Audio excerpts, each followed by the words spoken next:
Single mothers are human, So it was a too. list of things that single mothers do to their kids, male or female. And one of the things was you'll get in trouble for being sad. So it was a list of things that parents do, that single mothers do. Parents do that your household is making you mad. And then you go to school and you act out, right? And instead of your parents saying, yo, what's going on with you? You get mad for the child being mad. So now it's two people mad. And then since you're bigger than the child, you actually win. And then you turn around and say, knock that look off your face. Stop crying. Wipe them tears up. And then you're sitting here like, okay, I don't know what to do with my face. I don't know what to do with my emotions, but I'm angry because of you. And now you're making it worse by telling me not to be angry, but I need to be angry because you're making me angry because you're angry. Right. I honestly have to say, I don't know, y'all might throw some tomatoes at me too, because I am going to read an excerpt from my book, and this kind of coincides with some of what I'm saying. So I'm going to read you something from Level Up, The Single Mother's Guide to Reclaiming Her Dignity.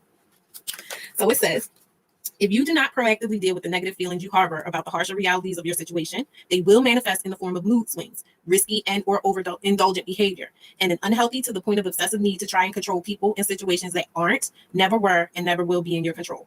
Talk about in the book the ways that we as single mothers don't allow ourselves to feel what we're actually feeling about having become single mothers. And it's hard and it's really terrifying to know, because we know even when we don't know.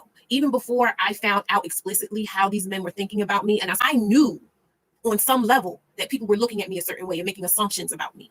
And that caused me to kind of go like this, energetically and spiritually and with my mindset and the way that I was doing things. And that's why I say, like, accountability is a tool and not a weapon. But I felt like it was being weaponized against me, not just outside of me, but inside of me as well. And a part of the reason that is, if not the whole reason that is so prevalent, is because we feel guilty. Number one, we feel guilty about feeling resentful about being a mother. And number two, the way these men weaponize that idea of accountability, weaponize that idea of you should have chose better. It's on you. You made the decision. You slept with him. You continued to sleep with him. You married him. You picked him. All of those ways, those things are going on in our minds. And we're thinking, you know what, you're right. It is all on me. It is my fault. But you know what? I'm going to be a mother and I'm going to do this and I'm going to do that. And we're like pushing some of those things away. We just kind of ball it up because it's very painful. It's very hard to deal with and it's overwhelming.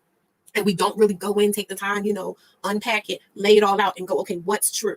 And even if I don't like it, what do I need to face to take care of those things? So that anger, that's why I say I kind of get where he's coming from, because I was that mother. I don't have any sons. But I was that mother with my oldest daughter where I did have a short temper. I didn't have a lot of patience. I was just kind of like, let me do what I have to do for you. And then I want to kind of almost pretend you don't exist. I was short with her.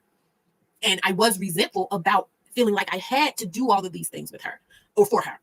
I was resentful about the fact that I was the only person doing these things for her. And the problem I feel like we have is we don't have enough, or we feel like we don't have enough safe spaces outside of ourselves. Like we don't even really feel safe within ourselves, let's be honest. Because like I said, we're internalizing because we don't have spaces where we can come and have these conversations and say, girl, me too. Yes, I feel that way too. I thought it was just me, or I thought I was wrong for it. We just hold them inside of ourselves. And because we have so many people and different sources saying, yeah, it's you. You're the problem. All you, not him. None of him. Don't worry about him. He's going. He can do what he wants. You are the one. You're holding the bag. And we internalize all of that.